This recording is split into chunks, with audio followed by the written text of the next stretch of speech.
मेहंदी वाला। मिथिला नगर नाम के गांव में मुन्ना नाम का चोर रहता था। उसका चोरी करने का अंदाज ही अलग था। वो मेहंदी वाला बनकर जाता था। एक दिन एक गली में जाकर मुन्ना, आओ बहना आओ, मैं मेहंदी वाला हूँ। आपके गांव नया नया आया हूँ। पीढ़ियों से हमारे मेहंदी का ही काम चल रहा है। हमारा मेहंदी बहुत बढ़िया रंग लाता है। हो तो आप आकर देख सकते हो। सिर्फ हथेली में नहीं, जहाँ भी लगाओ मेहंदी खूब रंग लाती है। चाहो तो आजमाइए। कहकर अपने सफेद कार जो खड़ी थी उसे दिखाया। उसके ऊपर बड़े सुंदर सुंदर मेहंदी के डिजाइन थे। उन्हें दिखाते हुए, देखा बहन जी, ये मेरा सफेद कार है। इसके ऊपर जो लगे डिजाइन वो पेंट के नहीं है बल्कि मेहंदी के हैं।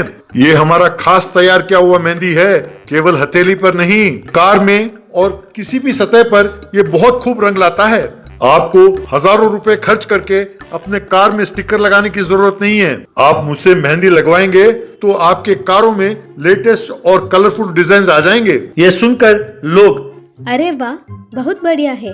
अगर मेहंदी से तुम्हारा कार इतना चमक सकता है तो हमारी हथेलियाँ खूब रंग लाएंगी। ऐसा वैसा नहीं, एकदम लाल चमकेगा।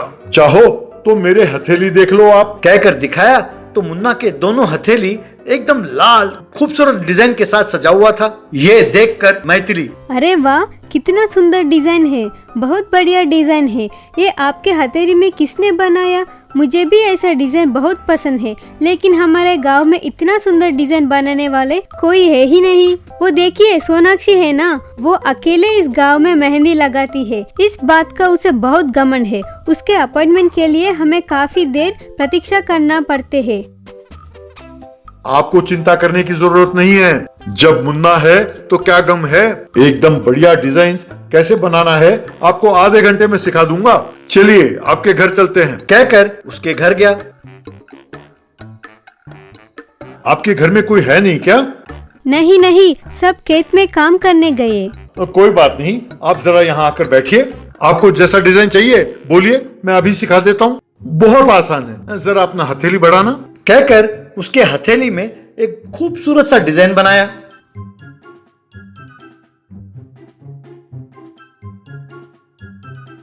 उस डिजाइन को देखकर मैथिली खूब खुश हुई। ये डिजाइन देखा तो सोनाक्षी जलकर राख हो जाएंगे। ऐसे बेहतरीन डिजाइन मैंने इससे पहले कहीं नहीं देखा। प्यास लगी है, पानी मिलेगा? तो मैथिली पानी लाने उठी। नहीं नहीं, रहने दीजिए। आपके हाथों में मेहंदी लगाया ना, आप यहीं बैठिए, मैं ही ले लेता हूँ। कहकर अंदर गया और अलमारी खोलकर उसमें से गहने और रुपए चुराकर अपने पेट से बांध लिया। उसका तोन निकल आया। इस तरह पतले मुन्ने को यूं मोटे मुन्ने में बदलते हुए देखकर मैथिली, ये क्या, आपका तोन ऐसे कैसे निकल आया? जब आप अंदर गए तो पतले थे, बाहर निकले तो तोन निकल आया। हम बाहर घूमते रहते हैं ना वक्त पर खाते हैं ना वक्त पर पीते हैं, इसलिए गैस की वजह से यूं तोन निकल आया है। इतना ही नहीं, आपके घर का पानी बहुत स्वादिष्ट है, इसलिए 1 या 2 ग्लास नहीं 3 लीटर पानी पिया मैंने। इससे पेट भर गया। ठीक है, जरा बताइए आपको फीस कितना देना है? अभी नहीं, ये तो ट्रायल क्लास था। आपको पसंद आया ना, मैं अब इस गांव में 4-5 डेमो और दूंगा और फिर सबको इकट्ठा करके एक जगह एक डेमो क्लास दूंगा। मैं तब लौटूंगा। कहकर चुराए हुए माल के साथ वहाँ से गायब हो गया। बाद में घर के अंदर जाकर मैथिली ने देखा तो अलमारी को खुला पाया और उसके सारे गहने और रुपए गायब देखा। तब वो सिर पीटती हुई पुलिस स्टेशन गई और कंप्लेंट किया। ये सब सुनकर एसआई, आप चिंता ना करें, मैं इंक्वायरी करके उसे पकड़ लूंगा, कहकर उसे भेज दिया। बाद में अपने पत्नी मिथुना को फोन करके एसआई, अरे सुन मिथुना, अपने गांव में मेहंदी वाला के रूप में एक नया चोर आया है। सुना है कि वो मेहंदी लगा के घर लूट लेता है, तुम जरा होशियार रहना। ये सुनकर फोन काटकर मिथुना ने देखा कि उसके सामने मेहंदी वाला बैठा है। वो पहले ही एक हाथ में मेहंदी लगा चुका था। अब ये जरा चिंता में पड़ गई।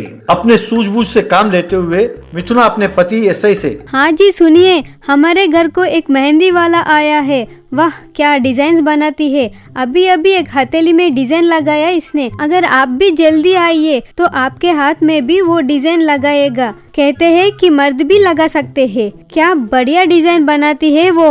ये बात सुनकर एसआई को सारी बात समझ में आ गई। वो फौरन कांस्टेबल्स को लेकर घर गया और मेहंदी वाले को अरेस्ट किया। बाद में मैथिली के घर में चुराए सारे गहने और रुपयों को उससे वसूल करके मैथिली को सौंप दिया। Sofa motor bike. खुशालपुर नाम का गांव था। वहां खुशी नाम का एक व्यक्ति रहता था। वो तो आलस का ब्रांड एम्बेसडर था। एक दिन उसकी माँ मीनाबाई और पिताजी पासवान उसके पास आए तो वो बिस्तर पर लेटा खा रहा था। उसे देखकर पासवान, अरे कमबख्त, यूं लेटकर खाने के बजाय बैठकर खा सकते हो ना। अगर गले में खुराक अटक गया तो मर जाओगे। ये सुनकर खुशी को क्या है, मुंह खोलकर बोलो तो सही। आप उसकी भाषा नहीं समझे। को का मतलब कोई बात नहीं। ये बात सुनकर पासवान, अरे उसे इस तरह आलसी बनाने के लिए पहले तुम्हें मारना चाहिए। फिर खुशी से, अरे तुम्हारी शादी करना चाहते हैं, शायद तब तुम सुधर जाओ। कल वो यहाँ आ रहे हैं तुम्हें देखने के लिए। तुम्हारे आलस्य को देखकर किसी तरह उन्हें यहाँ बुलाया है मैंने। तुम कोई गाड़ी खरीद कर उनके सामने जरा इधर उधर घूमो, बाकी सब मैं संभाल लूंगा। मैं तुम्हारी मम्मी को पैसे देकर जा रहा हूँ। अब गलती से भी तुम्हें उस बिस्तर पे देखा तो उसके साथ साथ तुम्हें भी आग लगा दूंगा। कहकर पासवान बाहर चला गया। माँ ने आकर खुशी को पैसे दिए। बेटे 2 दिन बिस्तर छोड़ दो, एक बढ़िया सा रेस बाइक खरीद लो। तुम्हें और तुम्हारी बाइक को देखकर उन्हें तुरंत शादी के लिए हाँ करना होगा। ये सुनकर खुशी ठीक है कहकर वहाँ से चला गया। अगले दिन पासवान के घर लड़की, उसके माँ बाप आए। मीनाबाई और पासवान ने उनका स्वागत किया। तभी लड़की के पिताजी पासवान से, लड़का कहाँ है? तभी सोफा मोटर बाइक पर खुशी वहाँ आया। ये देखकर सब हैरान हो गए। खुशी सोफा बाइक से बिना उतरे उसी पर लेटा हुआ था। ये देखकर लड़की के पिताजी, ये क्या भाई साहब, ये तो सुना था कि लड़का आलसी है, पर हम ये नहीं जानते थे कि वो विकलांग है। हमें ये रिश्ता बिल्कुल मंजूर नहीं है। अरे ऐसी कोई बात नहीं है भाई साहब, उसके हाथ पांव सलामत हैं। उस कमबख्त को बाइक खरीदने के लिए कहा तो ये खरीद लाया। इसे अभी बताता हूँ। कहकर पास पड़े डंडे को उठाया। ये देखकर लड़की, बाबूजी आप टेंशन ना लें, मैं आपके बेटे के साथ जरा सैर करके आती हूँ। कहकर खुशी के पास गई। तब खुशी से वो लड़की, क्यों जी, क्या आप अपने बाइक में मुझे अपना गांव नहीं दिखाएंगे? इस सोफा में इतना जगह नहीं है, तुम चलते हुए आओ। ये सुनकर पासवान, अरे मूर्ख, लड़की को पैदल चलने को कहता है। तब लड़की के पिताजी, चिंता ना करें भाई साहब, अभी मेरी बेटी पैदल जाएगी, लौटते वक्त आपका बेटा दौड़ता हुआ आएगा। अब खुशी बाइक पर और लड़की पैदल जा रहे थे। खुशी ने गांव के बाहर एक जगह गाड़ी रोका। वहां बहुत सारा खेत दिखाई दे रहा था। तभी लड़की से खुशी, ये देखो, यहाँ से वहां तक सारा खेत हमारा है।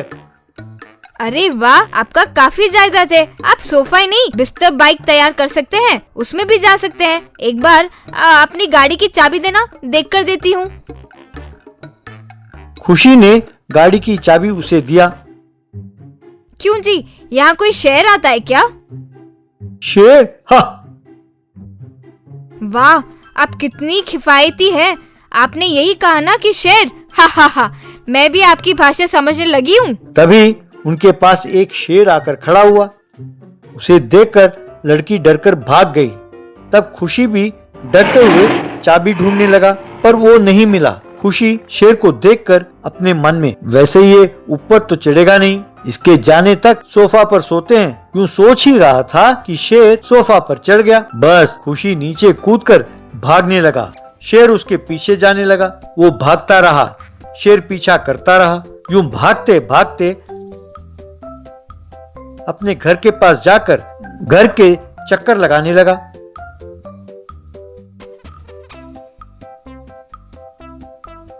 तब वहां लड़की सोफा बाइक चलाते हुए आई। उसे आते देख लड़की के पिताजी, देखा भाई साहब, जैसे मैंने कहा था आपका बेटा भागता हुआ आया है, अभी भी भाग रहा है। इसीलिए तो सर्कस कंपनी वालों से रिश्ता जोड़ा है। जो काम इंसानों से नहीं हुआ उसे शेर ने कर दिखाया। तब वहां आई लड़की। बाबूजी, हमारे पास और भी कई जानवर हैं। जब भी आपका बेटा सुस्ती दिखाएगा तब वे एक एक करके बाहर आएंगे। ये बात सुनकर सब हंसने लगे, पर बेचारा खुशी भागता ही रहा।